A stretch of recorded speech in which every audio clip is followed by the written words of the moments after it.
నమస్కారం.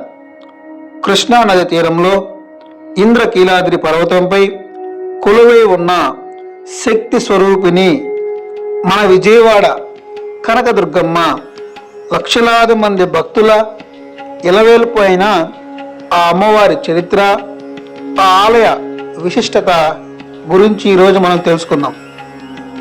పూర్వం కీలుడు అనే యక్షుడు అమ్మవారిని తనపై నివాసం ఉండాలని కోరుతూ కఠోర తపస్సు చేశాడు.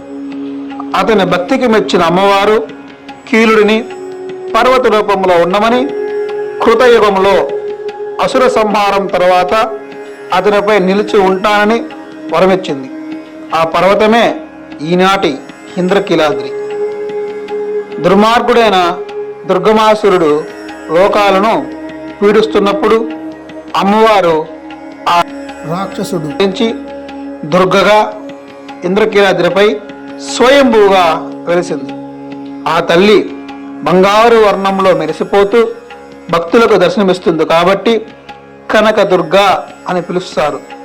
మహాభారత కాలంలో పాండవ మధ్యముడైన అర్జునుడు పరమశివుని కోసం తపస్సు చేసి పాశుపతాస్త్రం పొందిన పవిత్ర స్థలం కూడా ఈ ఇంద్రకీలాద్రి అని పురాణాలు చెబుతున్నాయి.